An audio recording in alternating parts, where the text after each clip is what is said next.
All right. Dome Seeker. Glad that you're here. Sherman Sales.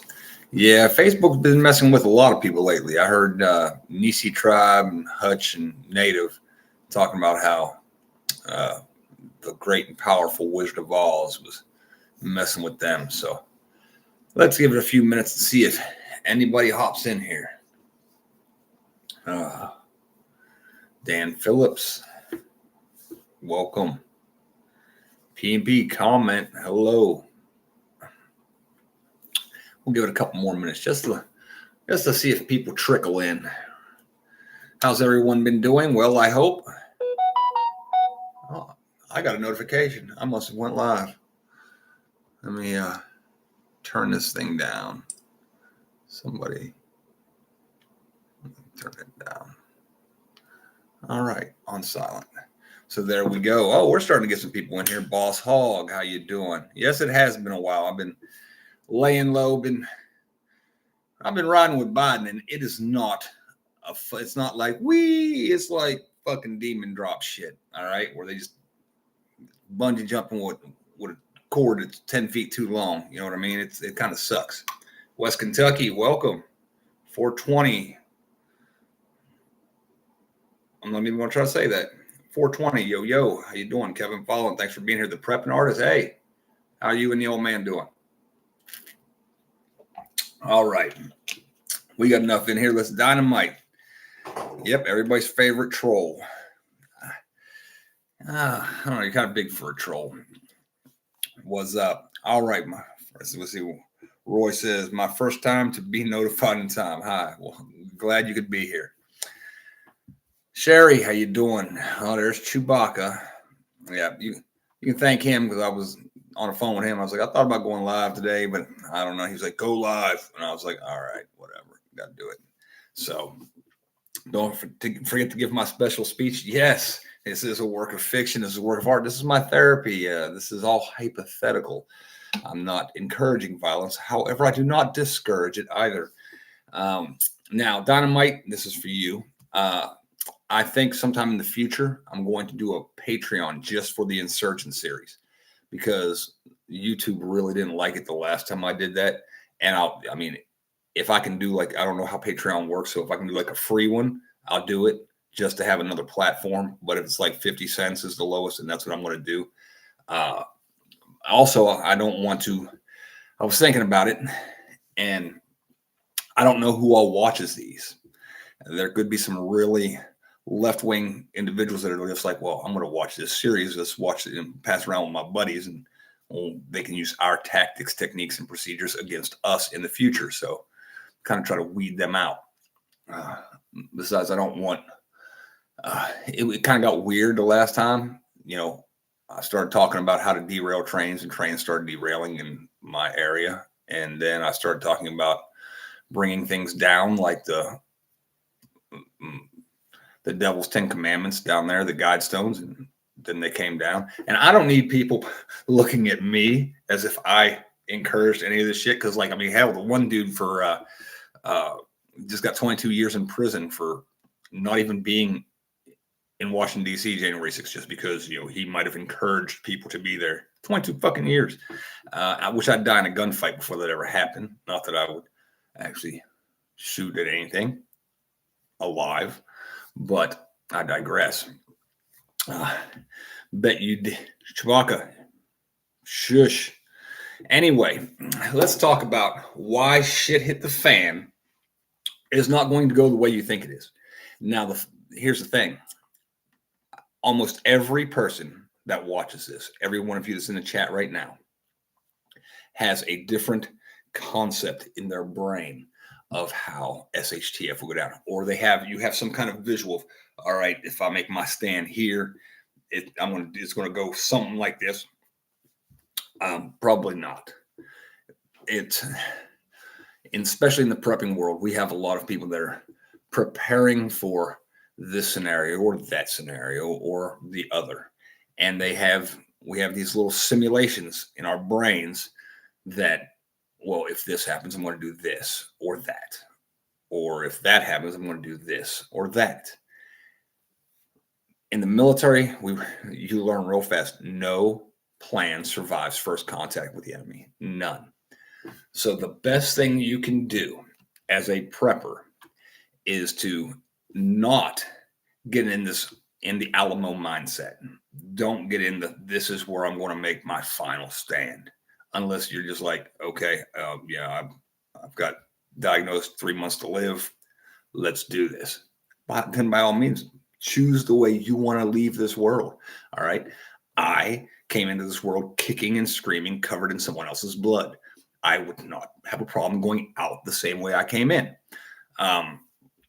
So that being said, the best thing you can do as a prepper, or to be prepared, or even to survive and thrive post SHTF, regardless of whether it's economic collapse, foreign invasion, zombie apocalypse, whatever it may be, is be flexible. Don't hold your concepts as rigid musts. Okay, this is how it's going to be. No, that's the worst thing you could ever do. Be as flexible as you can. Plan for flexibility. If you have all your preps here, plan on losing them. All right. That's why we have caches. That's why we leave small things, small caches at other. You don't have to bury a cache in the woods. You don't. Do you have a friend that lives a mile or 2 miles away that you could trust? You take a container from Walmart, put a lock on it, and drop it in their basement. That's a cache. Okay.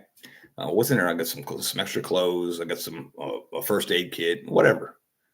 Most people will have no problem you leaving a small tote in their basement, their attic, wherever.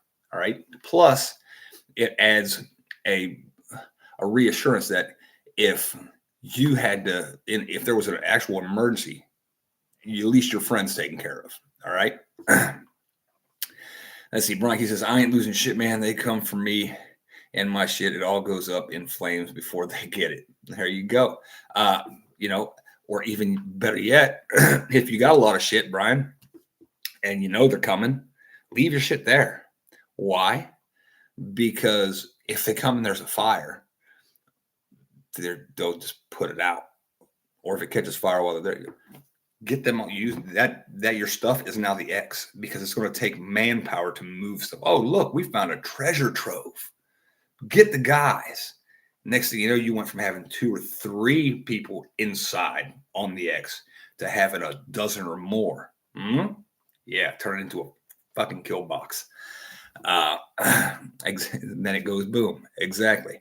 Now, speaking of when it goes boom, that's another thing. A lot of people are like, would blow stuff up. Please, this is going to go into what we're talking about today, the Dunning-Kruger effect. Please make sure you understand what you're doing. All right. A big problem with the world, not just this country, but with the world, is the Dunning-Kruger effect. If you've never heard of it, you're going to hear about it today. It's the fact that many people, there's a large segment of the population that simply doesn't know that they don't know. All right. People are blissfully ignorant of their ignorance. That is why people if you go to work and you have just a couple people that are just stupid, and you're like, Jesus, why do I have to deal with this person? It's because they don't know that they're stupid. Stupid people don't realize that they're stupid most of the time. All right. Or even people who are just simply ignorant, as in lacking knowledge, ignorance. They don't know that they don't know something. And people can be smart enough to know a few things, but they don't know the things that they don't know about those few things, which is very, very frustrating for those of us who know everything. No, I completely don't. Let me point out this. One of the most, people look at the movie Forrest Gump and they're like, wow, he was a lucky idiot. He wasn't. He was a very very intelligent person. And I'm not talking like IQ wise.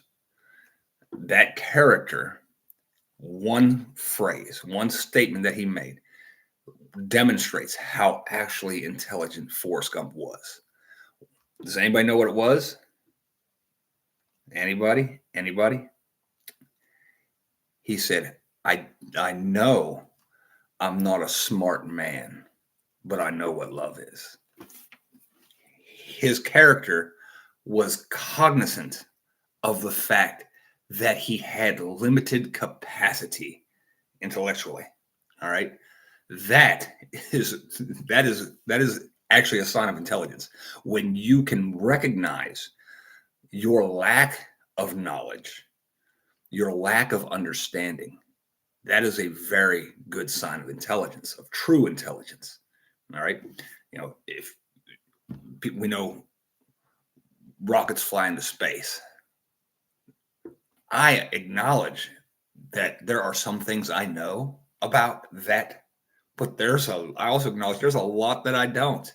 Okay. Because I'm not a rocket surgeon. Ice cream Lieutenant Dan. No, I'm not going to do the freaking voice with it. You've heard me do it. Probably. Let me see. Let me hop in the chat here and see what's going on. I'm unknown. I lose ghosts. Got caches and caches. Really sneaky and dirty. Loved by good folks. Commies fear me. Well, that's good. Unknown vector. No, it's not. Life was a box of chocolates, but that's a good one. Since the wife is disabled with a cane, we've decided our stand will be here at all costs. Well, then there you go. There are reasons. See, that's a reason why that's going to be that way. But if you have other alternatives, then stay flexible. All right. There are a lot of people that think, okay, well, I've got all this firepower. Yes, but what's your plan to utilize it? I mean, have you trained with it? Can you put rounds on target consistently? Can you do it while doing something else other than just standing or sitting at a bench in a fixed position? Try these things. You'll be amazed what you learn along the way. All right. A good example is try firing offhand. All right. Practice this. Offhand, your non-dominant hand, switch up. Some of you, and I'm going to tell you now, because if some of you go out and try this and try switching to your non-dominant hand, some of you are going to get what's called Beretta bite. All right. Specifically, if you have a Beretta, it's going to be called that Glock bite, whatever. And I've experienced this because even in the military, when I was trying to, shoot offhand on the range, it was one of our drills. I had to switch over and I had my hand placed just slightly off because I'm not used to holding it with my left. The slide comes back, learning experience. When the blood flows, you learn. Dynamite has been thinking about buying a Gatling gun. Well, I mean, I would go with the minigun made by General Electric. I mean, you're talking 269,000, but mount it on a vehicle or make a mount so you can put it on the back of a vehicle, like a technical little Toyota Hilux or something. Old school Gatling gun, you're going to get mowed down by somebody with an M16 or an AK-47.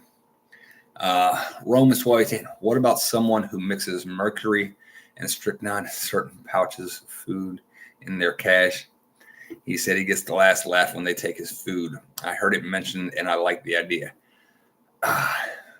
Yes, you can poison the well,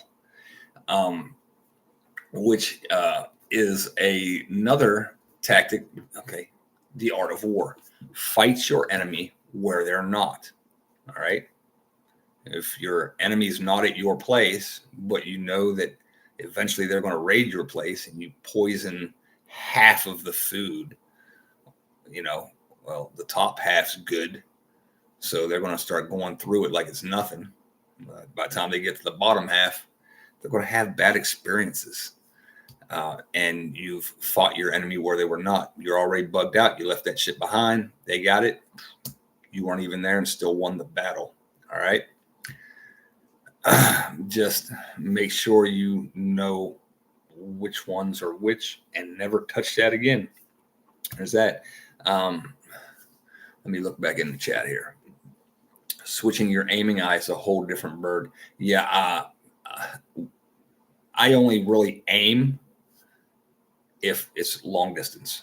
Other than that, it's reflexive fire. Reflexive fire takes a while to perfect, master, if you will, but I'm no master. But in essence, you're taking your weapon from straight in center, straight out, and shooting at your target. And remember, most firefights, especially with a handgun, occur within 12 feet. All right, that's not very far. 12 feet, statistically, 12 feet. So,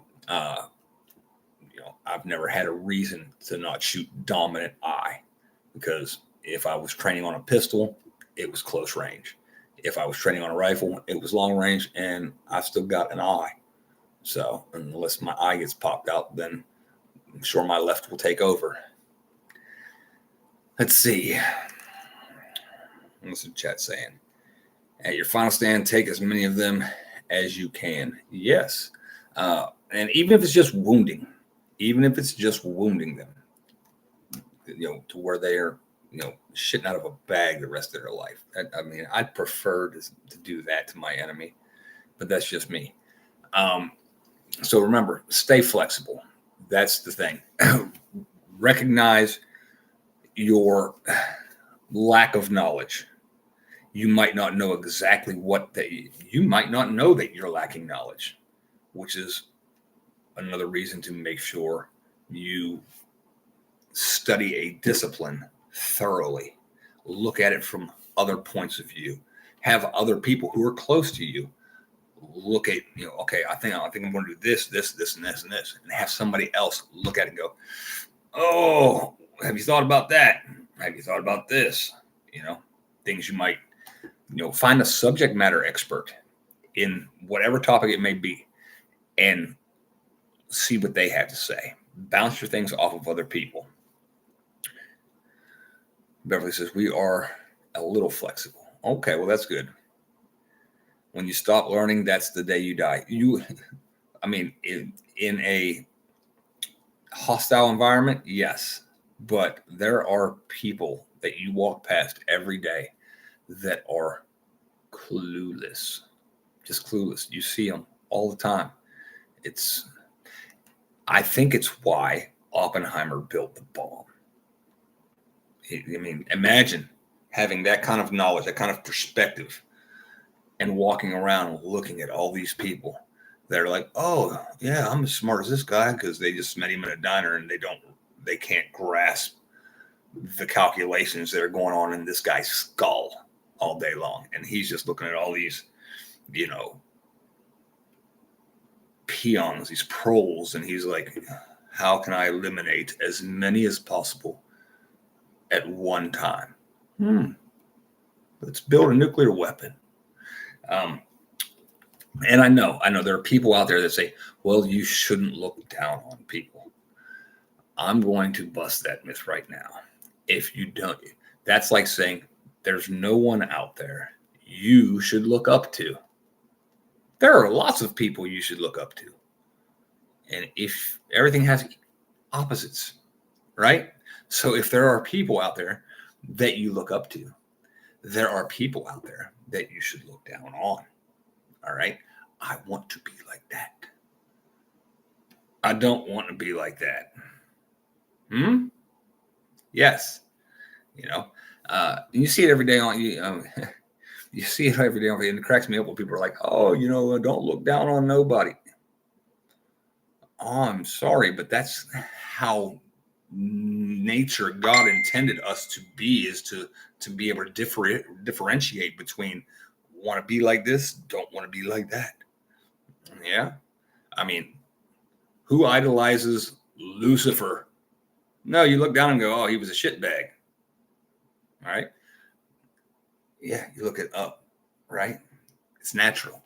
So, and people will be like, oh, well, everybody has hard times. No, we make choices in life.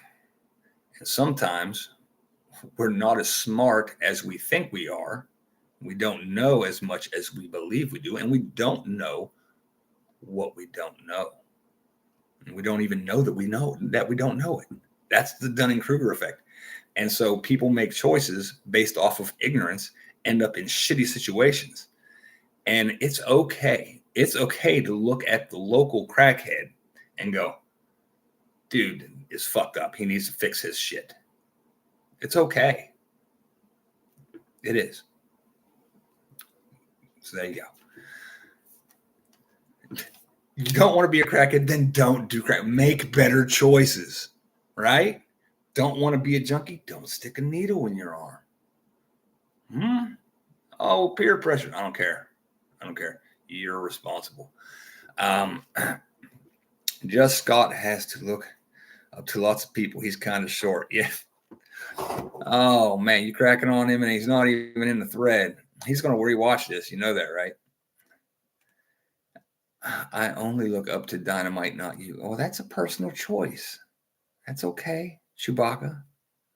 It's okay. I mean, everybody has to look up to Dynamite physically because he's tall. You have to kick him in his knees. That crap is bad. Crack. I think you meant to type. Okay. Yeah, I imagine it is. I mean, I've never done it because I don't want to be a crackhead. Wow. And then neat how that shit works. All right. You guys killed me in the chat there. But yeah, lots of people will blame everything under the sun for why they make bad decisions. And at the end of the day, it's because of their lack of knowledge or self-control. That's pretty much the big two: your knowledge and your self-control, regardless of how it's applied. If you can control yourself and be knowledgeable about what you want to do,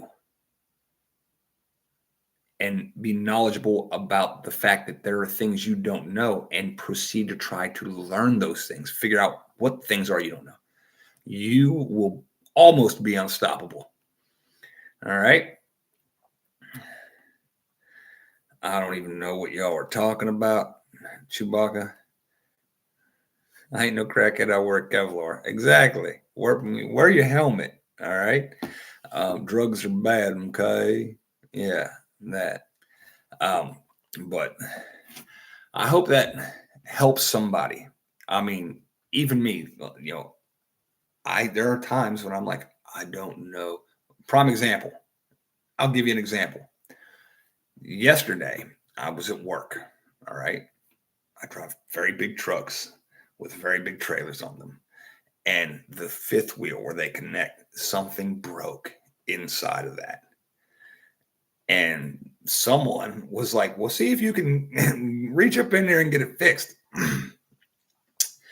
To which I replied, looking up in there, I was like, I see big springs. Big springs. I see metal parts that slide. I have never repaired a fifth wheel. I see a fucking bear trap. That's what I see. So I know that I don't know how shit moves on the underside of that. So I'm not sticking my fucking fingies into the bear trap that I see above my head when I'm laying on my back looking up underneath this thing. I can see broke shit, but I see springs with tension on them. So I know that I don't know. And because I don't know, I left it to somebody else to figure it out. And guess what? I got all my digits today. Whereas had I just been like, okay, let's figure this out, I might be coming at you, something like this today, So acknowledge when you don't know something and try to realize and work around that. Oh, what? I saw something pop up there, Dome Seeker. All right, let me hop in the chat here real quick. And snakes on the bunk. Yes, I threw a snake in the bunk of but I knew what kind of a snake it was, and I didn't want it to get crushed. So I threw it in the bunk in my truck, and it was only like 6.5 feet. Someone said it was 7 feet, but I think it was only like 6.5. No, I don't have any missing digits. Not here, not there. I mean, I had my toe cut off when I was a kid because I did something stupid, but it's reattached. Or missing your hand, yeah. What's the pic behind me? The pic behind me is a family crest. Family crest, and it tells about the history of the name from my Irish ancestors. And then I got another pic that I was going to put on the wall eventually, right here. This is me piloting a gunboat, bringing in the USS Boise. It was a submarine. Submarine? Yes, SSN.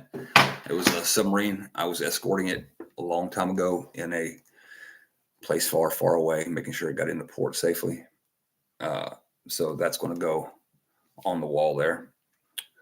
Warlord Nibbles. Oh, Brian Keith, there was a Facebook post and people were talking shit about me because I threw the 7-foot long snake, 6.5-foot long snake into my bunk. And someone had commented on the next episode, it was going to be me. It had the crocodile hunter fucking with alligators. And so I was like, I posted one of a video of the guy with his foot in the water playing when you're pushing up on the jaw of an alligator and feeding it. And they said, oh, he's going to bite your damn toes off and we'll call you Nibbles. Chewbacca, you're welcome. Thanks for being there the past couple of days. You're welcome. That's what we do. We're there when we need each other. So I won't put your business out here on Facebook, or YouTube, whatever the fuck it is. Yeah. So yeah, family crest. You can even get rings and shit, but that's just something cool. Time to put the dollies down and walk away. Fingers in the fifth wheel. Yeah. Well, I wasn't gonna be doing all that. If I don't know, I don't know. That's like there are some things. There are certain ways to make things go boom that I know about, that I'm comfortable with, that I have worked with. All right. Claymore anti-personnel mines. You have to put your detonator in, tighten it down, run the wire out, hook it to your clacker, face towards enemy, all that stuff. Click, click, boom. If you were using det cord, C4, things like that. Those simple. Other things that you have to wire in, daisy chain, shit like that. I'm not so good at, but I got a guy. I got a guy who can do all that shit. Blasting caps. I mean, it depends because you have electronic and you have fuse. So there's the old school, you like the fuse and ignites the blasting cap, and the electronic blasting caps, which you run wires to, run back. So yes, that's the word I was looking for, the blasting caps. I know a little bit about artillery. Off the coast of Thailand, there are, this off topic, but there's a range that the Thai Navy uses to practice, and they miss a lot. So like the explosive round, the high explosive round warheads, when they hit the water, they just usually don't detonate. And the terrorists from like South Thailand that do bombings will go out in boats and they'll bring those up and they'll extract the high explosives. Yeah, man, I want to scrape this shit out in a fucking hut. And yeah, it went on. It was supposed to go off, but didn't go off. And then they make other things that go boom, where they daisy chain those together, put them in cars, and drive up and blow up shit. A lot of people don't realize that there is terrorism in southern Thailand, right next to the Malaysian border. I got a little skill with that, electronics and switches too. Yes, see, and that's what I'm talking about. Know your limitations and learn about things that, if you want to learn about those things, because you might need them in the future, study those things. Basic electronics. How does electricity flow? What what kind of how many volts or amps does it take to make something detonate? Okay. This is good things to know. Good things to know. That's what I did for Uncle Sam. Awesome. But also, again, know the things that you don't know. All right. Figure out what it is you don't know, the secrets. All right. That's why it's always good to have a subject matter expert to be like, oh, yeah, you kind of left this part out and it's kind of critical. All right. Dunning-Kruger effect. Don't let it bite you in the ass or blow you up. Well, is there anything else y'all want to talk about tonight? Because if not, we'll kill it at a half hour. If there's some other topic that you would like to talk about, there's a lot I don't know. That's good that you know that. That is good that you know that. Especially in today's society, because this machine right here is a resource. You have all the knowledge, the consolidated knowledge of mankind in a box. Isn't that awesome? Hey, Michael G, how you doing? When are you going to get the OFC flags for sale? I haven't had any more made up. Right now, things are, and because like I said, I never really monetized I just never monetized my channel. I had a few flags that I gave out. I had a dozen made up at first. I had a couple extra that I gave away. But I never monetized this channel. If I do the Patreon thing sometime, because I do want to redo the Insurgency series. I just don't want them to nuke my freaking channel. And then I might have stuff like that and start monetizing the channel. But I got to get the views up. I got to get the subscribers up to do that in the first place. And I need to put more time in to YouTube. So it's not just the subscribers, it's the me. I've got to take time out of my day, sit down, do stuff like this, make more videos, get them online. And then I'll, eventually have the ability, because riding with Biden's been tough. I have lost so far this year. I have lost just around $51,000. That's not like money that's money I didn't have coming in because I was not working. I didn't work for 3 months. I know you're like, oh, well, why didn't you make a bunch of videos? Because I was going crazy with other shit. Had my own little SHTF. When you don't work for 3 months, that is your personal own little SHTF. Okay. You got the only shirt for the channel. I've got one here. Well, you got the other one. You got the other one that says Warlord TV on it. Beaverine meetup in Nashville, October 21st. That's a possibility. I don't know what it's going to look like yet. Like I said, I've been working the past, what is it, Chewbacca? 4 weeks? 4 weeks. And then just yesterday, they're like, oh, no more work for a month because of what is it? What's the plan? The green shit, not the Green New Deal, but the something recovery, the Biden shit, the Bidenomics shit. Yeah, it's wreaking hell on the oil field because now, like the one company we're with, all their frac equipment has to be switched over to electronic as opposed to diesel, which takes tens of millions of dollars for them to do. And in the time that they're doing that, they're reducing production. And so we're out of work. All right. And because we're contractors, guess what? We don't have unemployment. Yeah, sucks. But yeah, if it's possible, I'll come down to Crashville. And I call it Crashville because I've been through there quite a few times. All right. I'll come to Nashville and eat barbecue. Yeah, there you go. And I like barbecue down there. It's good. Was that Legends Corner in Nashville? Awesome little dive bar. Yeah. Well, possibly Chewbacca. That's a possibility. Might be able to stay at your place, and then we'll just shoot down there together. I have to look ahead. Besides, like I said, I don't know about work. But hey, I appreciate all of you guys being here. And y'all have a good night. And think about, let what I said sink in. It's not going to go the way you think it is, no matter what it is. All right. That's why you have primary, alternate, contingency, any emergency plans. All right. Because the first one probably ain't going to work. So there's that. All right. Good night. God bless. To my baby sharks, Daddy loves you, and I'll see you tomorrow. I'm out.